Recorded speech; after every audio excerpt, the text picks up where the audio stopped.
Israel ने Gaza से Lebanon की ओर घुमा दिया तोप का मुंह। 34 साल में इजराइल ने लेबनान पर सबसे बड़ा हमला किया है। करीब 500 लोगों की मौत से पूरे लेबनान में मातमी सन्नाटा छा गया है।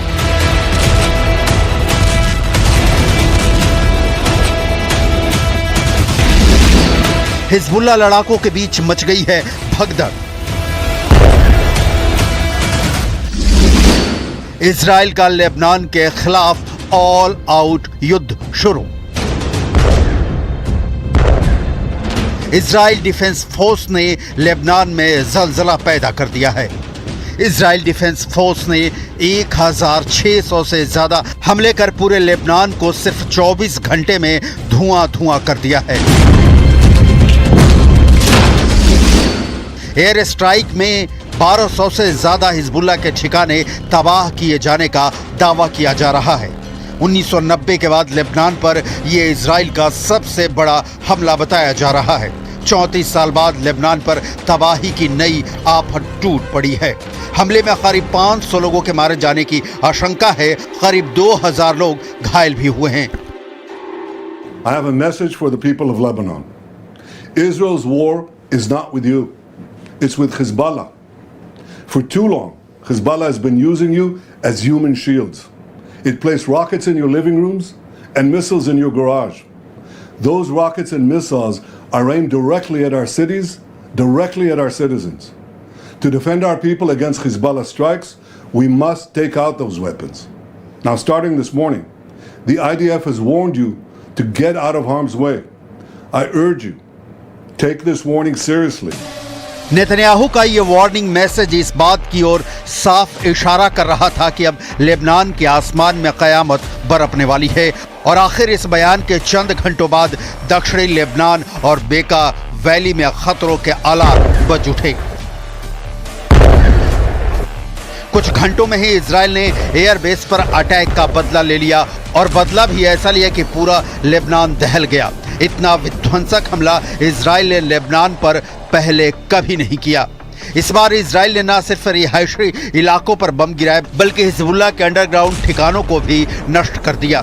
तबाही का दायरा इतना बड़ा है कि पूरे दक्षिणी लेबनान में चीख पुकार मच गई है। हिजबुल्लाह लड़ाक के अंडरग्राउंड ठिकानों को छोड़कर भाग गए, जबकि इससे कुछ घंटे पहले हिजबुल्लाह इजराइल को दहलाने की तैयारी में था। लेकिन मोसाद के इनपुट पर आईडीएफ ने हिजबुल्लाह का हमला भी नाकाम कर दिया और उसके रॉकेट और मिसाइल लॉन्चिंग साइट को भी बर्बाद कर दिया।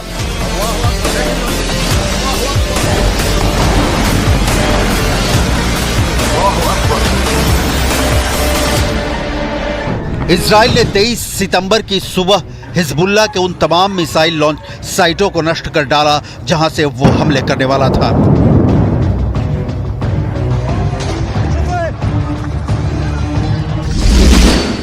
इसके अलावा इजराइल का प्लान है कि दक्षिणी लेबनान में हिजबुल्लाह को कमजोर करके वहां एक डिफेंस लाइन तैयार की जाए। साथ ही लोगों को एक अलग इलाके में बसाया जाए जिससे वहां हिजबुल्लाह का कंट्रोल पूरी तरह खत्म किया जा सके और उत्तरी बॉर्डर पर यहूदी कॉलोनी को फिर से बसाया जा सके। इसीलिए लेबनान के नागरिकों को हमले से पहले ही हिजबुल्लाह के ठिकानों से दूर चले जाने की अपील की गई थी। गाजा के बाद इजराइल के इस नए वॉर जोन पर दुनिया की नजरें टिकी हैं।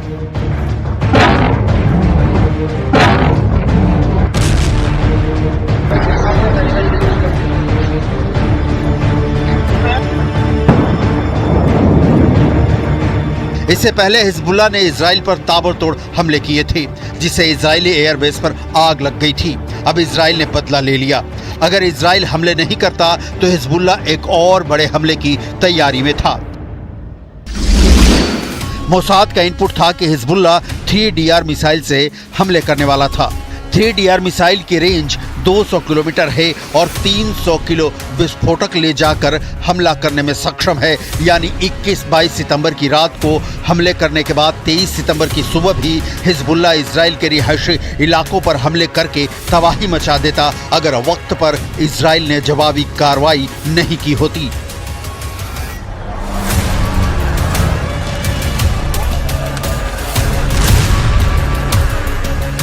इजराइल के ताज़ा हमले के बाद हिजबुल्लाह ने पलटवार किया है।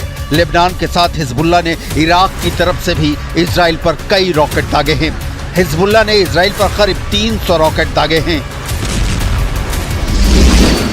जब हिजबुल्लाह ने अटैक किया तो उत्तरी इजराइल के हाइफा, अफूला, नाजरेत और अन्य शहरों में रॉकेट सायरन बजने लगे।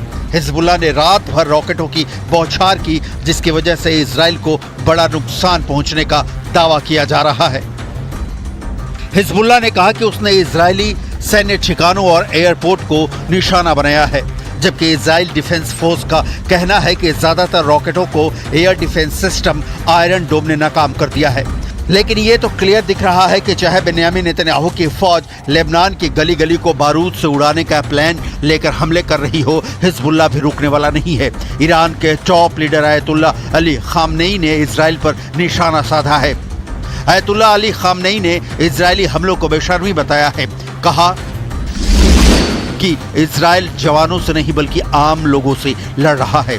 फिलिस्तीन में असली लड़ाकों को नुकसान पहुंचाने में इजराइल असमर्थ है, इसलिए वो छोटे बच्चों, अस्पताल के मरीजों और छोटे बच्चों से भरे स्कूलों पर अपना गुस्सा निकाल रहा है। Have we not learned anything from what has been happening in Gaza over the past year? We are extremely concerned about this spillover. This is not normal. This is extremely abnormal when you have people losing their eyes and when you have hospitals not able to cope with the amount of amputations that they need to carry out. Israel के Lebanon पर हमले के बाद कई देशों ने दोनों पक्षों से संयम बरतने की अपील की है। करीब साल भर से युद्ध मैदान में इजराइल अब फुल फ्लेज्ड वॉर के मूड में दिख रहा है। 3-8 जिसकी चर्चा बार बार होती है कि हमास, हिजबुल्लाह और यमन के हूथी विद्रोही इजराइल के टारगेट पर हैं और इजराइल ने हमास के बाद हिजबुल्लाह पर हमले शुरू कर ये क्लियर भी कर दिया है। लेबनान की धरती से हिजबुल्लाह के खात्मे के लिए इजराइल की सेना ने ऑपरेशन नॉर्दर्न एरोज चला रखा है।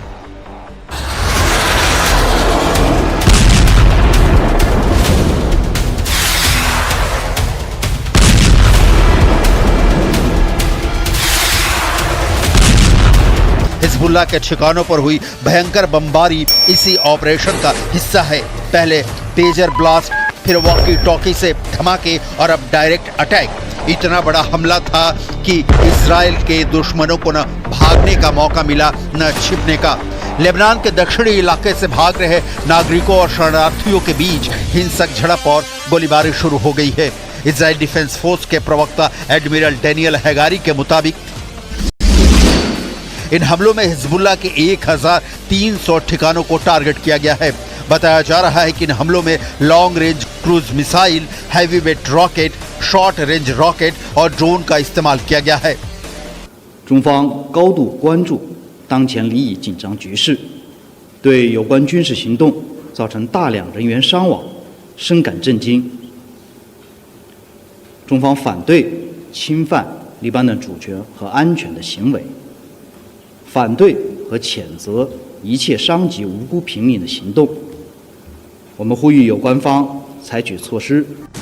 दावा किया जा रहा है कि इजराइल ने इन हमलों में हिजबुल्लाह के उन ठिकानों को तबाह कर दिया है जिन ठिकानों पर हिजबुल्लाह के लड़ाकों ने इजराइल पर हमले के लिए बड़े पैमाने पर हथियार और गोला बारूद छिपा रखे थे। बेका वैली और दक्षिणी लेबनान में हुआ ये हमला इतना बड़ा है कि मारे गए लोगों का ठीक अंदाजा लगाना भी मुश्किल है। हिजबुल्लाह के खिलाफ जारी ऑपरेशन नॉर्दर्न एरोज के बीच इजराइल में भी 30 सितंबर तक इमरजेंसी लगा दी गई है, क्योंकि हिजबुल्लाह के ठिकानों पर हुए ताबड़तोड़ हमलों के बाद से हिजबुल्लाह की तरफ से भी सैकड़ों रॉकेट दागे जा रहे हैं। इजराइल ने युद्ध का दूसरा मोर्चा खोल दिया है। 11 महीने से जारी गाजा संकट का हल अभी राह देख रहा है और अब हिजबुल्लाह के खिलाफ भी युद्ध, जिसके नतीजे का कयास पूरी दुनिया के वॉर एक्सपर्ट लगा रहे हैं कि जाने क्या होगा।